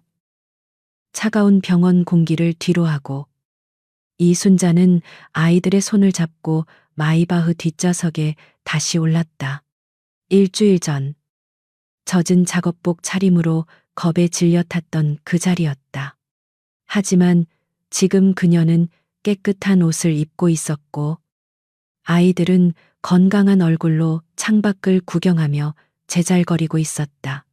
모든 것이 꿈만 같았지만 주머니 속 KH 패밀리 케어 카드의 단단한 감촉만이 이것이 현실임을 증명하고 있었다. 전기 자전거와 1톤 트럭은 김비서의 직원들이 운전하며 그들의 뒤를 따랐다. 사장님, 그 낯선 호칭이 그녀의 귓가를 맴돌았다. 차는 신림동의 좁은 골목길이 아닌 마포구의 한적하고 깨끗한 주택가로 향했다. 서울의 중심부와 가까우면서도 동네 상권이 따뜻하게 형성된 곳이었다. 차가 멈춘 곳은 새로 지어진 상가 건물의 1층 코너 자리였다. 아직 페인트 냄새가 채가시지 않은 작지만 깔끔한 가게 앞이었다. 순자는 어리둥절한 표정으로 차에서 내렸다. 가게의 하얀색 차양막 아래에는 따뜻한 나무 질감의 간판이 걸려 있었다. 순잔의 따뜻한 찐빵. 엄마, 우리 가게 생겼어요. 우와, 한결이와 유리가 신이 나서 유리문 안을 들여다보았다. 순자는 떨리는 손으로 문을 밀고 들어갔다. 안은 넓지 않았지만 햇살이 가득 들어오는 환한 공간이었다. 한쪽 벽면은 1톤 트럭에서 보았던 최신식 대형 찜기들과 반죽 기계가 완벽하게 설비된 주방이었고 다른 한쪽에는 서너 개의 아담한 나무 테이블이 놓여 있었다. 모든 것이 새 것이었다. 그녀가 평생 꿈꿔본 적도 없는 그녀만의 공간이었다. 강현서가 그녀의 곁에 섰다. 그는 가게 안을 둘러보는 순자의 뒷모습을 묵묵히 바라보았다. 그녀의 어깨는 여전히 굽어 있었고 이 모든 것을 받아들일 준비가 되어 있지 않아 보였다. 회장님, 저는 이런 걸 어떻게. 그녀는 이 가게의 월세를, 이 기계값을 어떻게 감당해야 할지 눈앞이 캄캄했다. 이 호의는 병원비를 넘어 그녀가 평생 노예로 일해도 갚을 수 없는 빚의 시작처럼 느껴졌다. 어머님, 현서가 그녀를 불렀다. 여기는 가게가 전부가 아닙니다. 그는 가게 안쪽에 있는 작은 계단을 가리켰다. 순자는 망설이며 계단을 올랐다. 문을 열자. 그곳에는 집이 있었다. 옥탑방과는 비교도 할 수 없는 따뜻한 햇볕이 드는 작은 아파트였다. 방 2개짜리, 깨끗한 거실과 주방, 그리고 아이들을 위한 방에는 작은 2층 침대와 새 책상이 놓여 있었다. 다른 방에는 그녀를 위한 작은 침대가 있었다. 순자는 그 자리에 무너졌다. 그녀는 아이들의 침대를 어루만지며 5년 만에 처음으로 안도와 감격의 눈물을 소리내어 울었다. 병원도, 전기 자전거도, 가게도 아니었다. 바로 이 집, 곰팡이 냄새가 나지 않는, 비가 새지 않는, 아이들이 두 다리 뻗고 편히 잘 수 있는 이 따뜻한 보금자리. 이것이 그녀가 지난 5년간 아이들에게 해주지 못해 매일 밤 가슴을 쳤던 그녀의 유일한 소원이었다. 현서는 그녀에게 그 꿈을 현실로 가져다 준 것이었다. 그녀는 계단을 비틀거리며 내려와 가게 한가운데 서 있는 현서의 앞에 섰. 그리고 그녀는 다시 무릎을 꿇으려 했다. 회장님, 이 은혜를, 제 목숨을. 하지만 현서는 그녀가 무릎을 꿇기 전에 그녀의 양팔을 단단히 붙잡아 세웠다. 그의 눈빛은 그 어느 때보다 진지하고 고통스러워 보였다. 어머님, 이것은 은혜가 아닙니다. 제가 빚을 갚는 방식입니다. 그는 창밖을 바라보며 자신이 가장 잘하는 언어로, 하지만 서툴게 그녀를 설득하기 시작했다. 제 전문팀이 이 상권을 분석했습니다. 유동 인구가 많고 주변에 학교가 있어 따뜻한 간식을 찾는 수요가 안정적입니다. 어머님의 찐빵은 제가 보증합니다. 15년이 지나도 잊을 수 없는 맛이니까요. 이것은 자선이 아닙니다. 어머님, 이것은 KH 글로벌 인베스트먼트의 공식적인 투자입니다. 그는 투자라는 단어에 힘을 주었다. 그는 그녀가 이 모든 것을 동정이나 자비로 받아들이는 것을 원치 않았다. 그는 그녀가 빚진 자의 굴욕이 아닌 투자받은 사업가의 당당함으로 이 가게에 서기를 바랐다. 그것이 그가 그녀의 15년 전 순수한 온기를 훼손하지 않고 갚을 수 있는 유일한 방식이었다. 그는 그녀의 자존감을 돈으로 짓밟는 것이 아니라 그녀가 잃어버렸던 자존감을 다시 세워주고 싶었다. 그때 김 비서가 서류 가방에서 액자 하나를 꺼내 순자에게 건넸다. 그것은 병원에서 받은 카드 따위가 아니었다. 그것은 깨끗하게 코팅된 사업자 등록증이었다. 상호 순잔의 따뜻한 찐빵. 그리고 대표자 이름란에는 그녀의 이름 세 글자가 선명하게 찍혀 있었다. 대표 이순자. 순자는 자신의 이름이 밝힌 그 액자를 든 채 멍하니 현서를 바라보았다. 사장님, 이순자. 그녀는 평생 식당 설거지, 우유, 배달부 이순자였다. 그녀는 이 액자의 무게를 감당할 수 없었다. 저는 글씨도 잘 모르고 장사 같은 건 해본 적도 없는데. 그녀가 뒷걸음질 쳤다. 그래서 제 최고의 팀이 앞으로 6개월간 어머님의 가게 운영과 세무, 모든 것을 지원할 겁니다. 현서가 그녀의 불안을 잘라 말했다. 그는 주머니에서 지갑을 꺼냈다. 그리고는 10,000원짜리 지폐 한 장을 꺼내어 가게의 새 카운터 위에 올려놓았. 이제 그만 오셔도 됩니다. 사장님, 그가 말했다. 순자가 눈물 젖은 눈으로 그를 바라보았다. 15년을 기다렸습니다. 그 찐빵. 이번에는 제 돈 내고 사 먹고 싶습니다. 찐빵. 2개만 주시겠습니까? 그는 15년 전의 빚을 갚는 동시에 그녀의 첫 번째 손님이 되었다. 그는 그녀에게 빚을 갚는 은인이 아니라 그녀의 가게에 돈을 지불하는 손님의 위치로 스스로를 낮추었다. 순자는 카운터 위에 그 10,000원짜리 지폐를 한참 동안 내려다보았다. 그리고는 그녀의 손에 들려있던 사업자 등록증을 내려다보았다. 그녀는 천천히 떨리는 손으로 그 10,000원을 집어들었다. 그리고는 눈물을 닦았다. 그녀는 벽에 걸려있던 깨끗한 새 앞치마를 찾아 허리에 둘렀다. 그녀의 허리는 5년 만에 처음으로 꼿꼿하게 펴져 있었다. 그녀는 더 이상 옥탑방의 이순자가 아니었다. 예. 손님, 잠시만 기다려주세요. 금방 따뜻하게 쪄드리겠습니다. 그녀는 사장님으로서의 첫 마디를 내뱉었다. 이순자는 카운터 위에 놓인 강연서의 체온이 아직 남아있는 듯한 10,000원짜리 지폐를 가만히 내려다보았다. 그것은 그녀가 5년간 타인의 동정 속에서 받아온 꼬깃꼬깃한 돈과는 달랐다.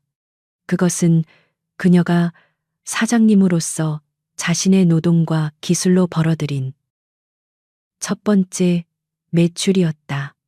그녀는 더 이상 떨지 않았다. 그녀는 천천히 하지만 단호하게 허리에 앞치마를 둘렀다. 그것은 5년 만에 그녀가 처음으로 스스로의 존엄을 두르는 행위였다. 그녀는 주방으로 들어가 1톤 트럭에 실려있던 밀가루 포대를 능숙하게 끌렀다. 솜씨는 서툴렀지만 그녀의 손놀림에는 15년 전 그 추운 겨울 새벽에도 따뜻한 찐빵을 빚어냈던 기억이 남아있었다. 그녀는 반죽을 하고 정성스럽게 팥소를 넣었다. 그리고 최신식 찜기에 그것을 넣었다. 몇 분이 지나자 가게 안은 금세 훈훈한 김과 함께 달콤하고 고소한 팥 냄새로 가득 찼다. 옥탑방의 곰팡내와는 비교할 수 없는 삶의 냄새였다. 그녀는 2개의 뜨거운 찐빵을 조심스럽게 꺼내어 접시에 담았다. 그리고 그녀의 첫 번째 손님, 강연서에게 그것을 내밀었다. 손님, 나왔습니다. 뜨거우니 조심해서 드세요. 강연서는 그 찐빵을 받아들었다. 그는 포크나 나이프를 쓰지 않았다. 15년 전 그날처럼 두 손으로 찐빵을 감싸 쥐었다. 뜨거운 온기가 그의 차가운 손바닥으로 전해졌다. 그는 천천히 한 입 빼어 물었. 밀가루의 부드러움, 팥소의 달콤함. 그것은 그가 지난 15년간 맛보았던 그 어떤 최고급 레스토랑의 음식과도 비교할 수 없는 그의 영혼을 구원했던 바로 그 맛이었다. 그는 눈을 감았다. 그는 빚을 갚으러 온 것이 아니었다. 그는 15년 만에 다시 구원을 받으러 온 것이었다. 맛있네요. 그가 겨우 내뱉은 말이었다. 그때보다 더 맛있습니다. 사장님. 그는 남은 찐빵을 마저 먹었다. 순자는 그가 10,000원을 낸 것을 기억하고 거스름돈을 계산하려 했다. 손님, 돈이. 거스름돈은 괜찮습니다. 현서가 그녀를 막아섰다. 제 인생에서 가장 비싸고 가장 가치 있는 식사였습니다. 그는 자리에서 일어났다. 아이들은 이미 엄마가 만든 첫 번째 찐빵을 한 손에 쥐고 행복하게 오물거리고 있었다. 현서는 아이들의 머리를 쓰다듬어 주고는 순자에게 가볍게 목례를 했다.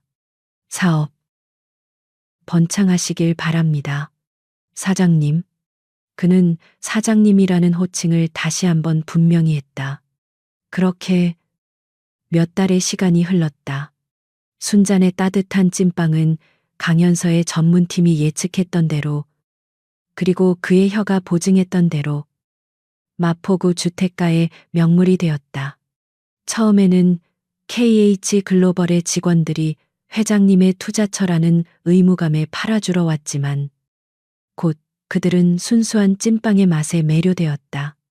15년 전 한 소년을 살렸던 그 온기는 이제 지친 직장인들과 늦은 밤학원에서 돌아오는 학생들의 허기진 속을 따뜻하게 데워주었다.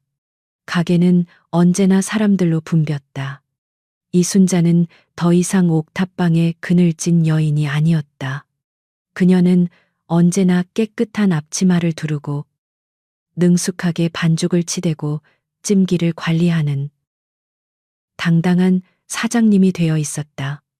가난에 굽었던 허리는 꼿꼿하게 펴졌고 절망으로 꺼져 있던 눈에는 삶의 활기가 넘쳤다. 그녀는 손님들에게 찐빵을 건네며 환하게 웃을 줄 알게 되었다. 한결이와 유리는 2층의 따뜻한 집에서 건강하게 자라났다. 아이들은 유치원이 끝나면 가게로 내려와 엄마의 어깨를 주물러 주거나 손님들에게 물을 가져다 주는 작지만 든든한 일꾼이 되었다. 그리고 마침내 가게의 공식적인 개업식 날이 되었다. 순자는 그저 동네 사람들에게 떡이라도 돌릴 생각이었지만 그날 오후 가게 앞 골목은 다시 한번 술렁였다.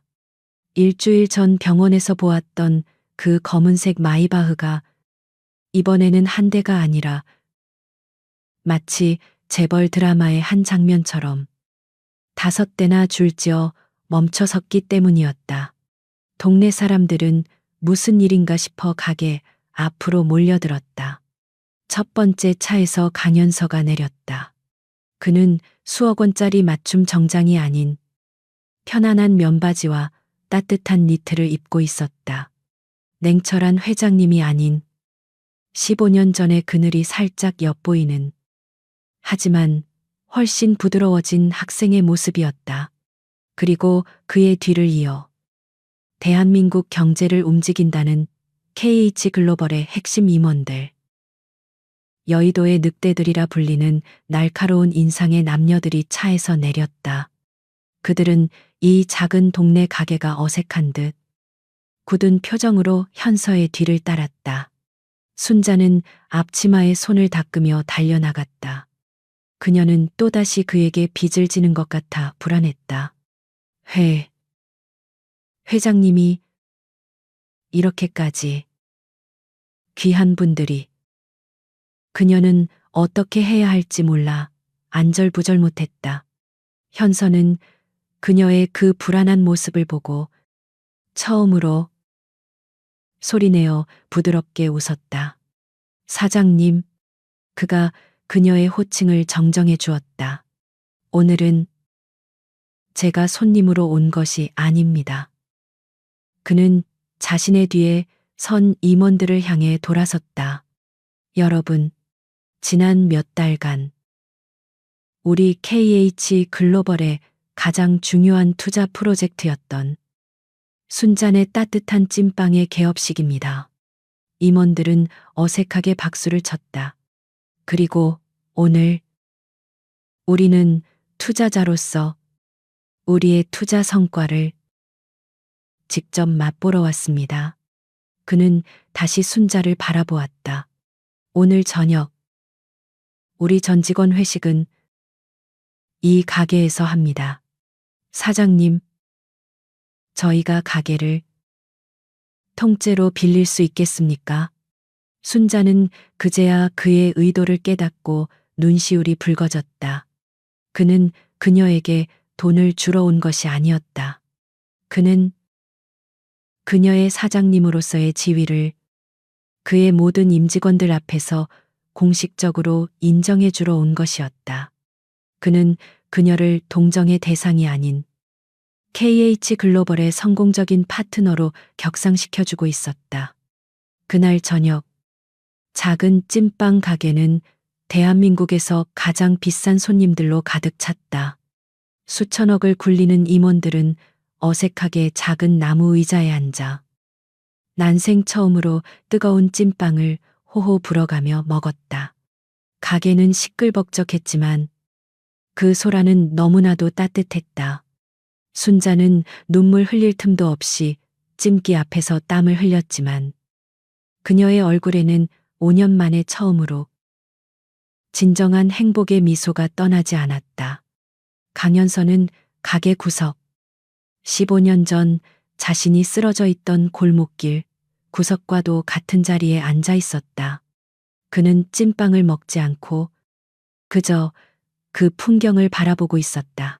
바쁘게 움직이는 순자의 당당한 뒷모습, 낯선 아저씨들에게 찐빵을 나르며 신이 난 한결이와 유리의 붉은 뺨, 그리고 자신의 얼음 같던 신복들이 뜨거운 찐빵 하나에 무장해제되어 아이처럼 웃는 모습. 그는 자신이 고아로 자라며 평생 갖지 못했던 것, 돈으로도 살 수 없었던 가족의 풍경을 지금 이 가게에서 보고 있었다. 그는 빚을 갚은 것이 아니었다. 그는 자신의 가족을 되찾은 것이었다.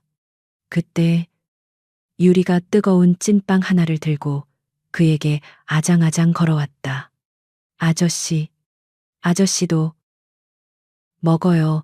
엄마가 아저씨가 제일 고맙대요. 현서는 그 작은 손이 내미는 찐빵을 받아들었다. 그는 15년 전처럼 찐빵을 한 입 빼어 물었다. 그리고 그의 차가웠던 눈에서 눈물 한 줄기가 흘러내렸다.